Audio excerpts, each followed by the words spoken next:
Hey, yo, what's going on? Ryan the Mighty Quinn here, the cornerman _ MMA. UFC Vegas 71 this weekend. We have the main event with both the 2 and 3 ranked bantamweights in the world. We have Petr Yan versus Merab Dvalishvili.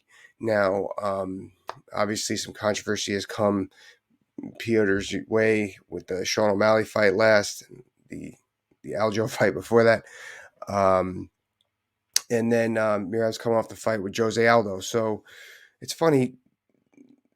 I don't think this has been said. It's funny. You got 2 and 3 in the world. Is it a clear cut number one contender match? I don't really think so. That's the truth. So we'll see that. All right, let's break it down. So overall standing on the feet, I actually give it to Merab. I think just on sheer volume alone. I know that the boxing. I think I would give a slight edge to um, to Yan, but I think Dvalishvili has showed overall kickboxing a little bit more, a little bit higher of a rank, and just overall, I give it to him with the striking. Now, kind of with the footwork too, but we're gonna get into that in a little bit. Wrestling, I go to Yan, especially given he's a little bit shorter in this fight. He's going to be harder to get underneath on, and given um, Dvalishvili's or Merab's stance, it's going to be a little bit harder to get underneath on Yan. And as well as ground, I give overall ground to Yan as well. So how do we do this? Let's start with the underdog. We're gonna go with Merab.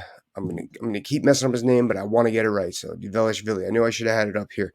Actually, do it. Yeah, Dvalishvili. Yeah. So if I'm him, how do I do this? Now he has a very loose stance. It's very loose. It's very tough to gauge those stances. However, it's very tough to really set your feet and unload in those stances too. Um, it can go one of two ways against somebody like Petr Yan who prots forward, which I don't want to get too much into. But basically, if I'm him, I'm not getting greedy. I'm just gonna throw those uh, body punches, leg kicks, body punches, head kicks, and some head punches. Just straight stuff. I wouldn't even worry about the hooks. Don't get shot underneath, and then circle away, circle away, circle away. Just throw those punches, bop, bop, bop, bop, bop, bop. Kicks, low. Don't go middle. If you go middle, Petr Yan's going to suck that up. So he's got to go low kicks, head kicks, and then get out of the way. Get out of the way. And if he's on the ground against the fence, he's got to scoot. He's got to use because that's one thing. Yan is a lot more effective in the center of the cage than he is against the fence. I've noticed on the ground. So Dvalishvili, he needs to get his hips glued to the cage to try to get up and to try and not take some damage against Yan. But obviously, get back up to the feet. One person's fight style that makes me think of this is well, I think of Keith Jardine versus Chuck Liddell kind of fought like this. Keith Jardine had a kind of a funky style, but he had a little more power to him. Uh, just stuff like that. Just score and get out. Don't get crazy. Just keep it disciplined. Keep it textbook.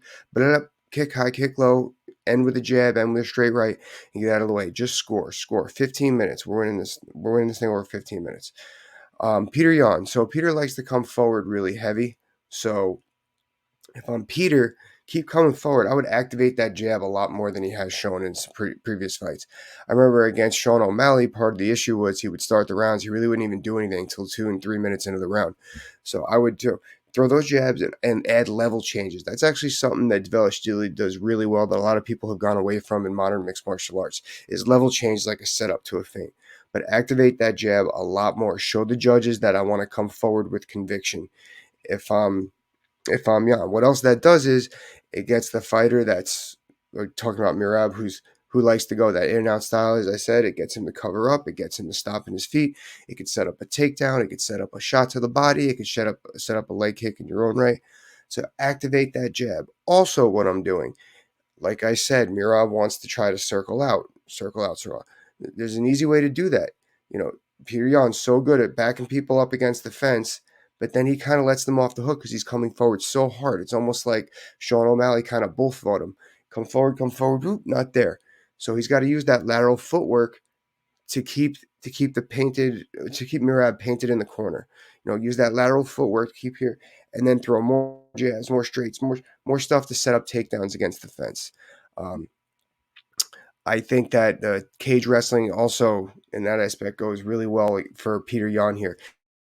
In Merab's cage wrestling recently, he shows he likes to go against a lot of single legs. Really tough to do against somebody like Yan, but if he could hike it up, maybe he's got a shot.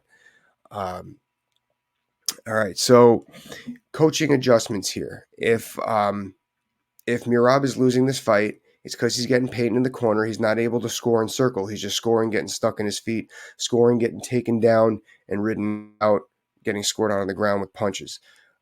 Now, how does he avoid that? This person, actually, this should be his plan A, but given the type of fighter he is, I don't see him emulating it too much. Plus the camp, I don't think that Longos specifically shows this fight style. Not that that's a bad thing. And I don't want to say that as Ray Longo is one-dimensional in his coaching. I just don't see a lot of that camp. Probably because they got a lot of guys like me there who just aren't able to do it. But George St. Pierre, he would in and out, similar to Merab, but he would keep that jab active. George had one of the best jabs in mixed martial arts. Just keep that jab active. In and out, keep that jab active, and then feint to a takedown. Take him down in the center. Take him down in the center of the mat. Go back and watch George St. Pierre if you don't know what I'm talking about. So use that karate-ish style as George would do. Move, feint, jab, active jab out in the center where Peter's going to try and jab you against the fence. Jab out in the center. Then time him coming in because Peter does come, so he comes forward pretty aggressively. Time him coming in and shoot that takedown. Like I said, I would like to see that as his plan E, switch it to plan B, but who knows? That's not me now. So if Peter is losing this fight, he is getting scored on. He's getting scored on, and he can't grab the opponent. He can't keep him painted in the corner. So what does Yan need to do? He's going to have to establish the center, because once he established the center, similar to how Jose Aldo did against Merab kind of had to figure things out. He wasn't as actively flowing. He was picking and choosing his shots.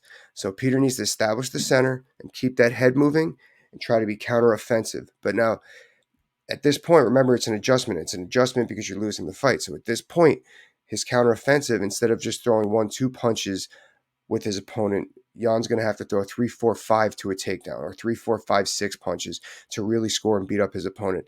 Probably eventually get a takedown and get it in the center of the cage. Like I said, if you're losing this fight, Petr Yan, it's because you're not scoring enough. You probably got to look for more of a finish. You're more effective in the center of cage than you are against the fence. So that's what I got, guys. Really look to it. We'll see what happens next. Maybe winner of this fights Sean O'Malley instead of a title. Who knows? I forgot what they said's up for next for O'Malley. Anyway, let me know what you think. Talk to you soon. Bye-bye.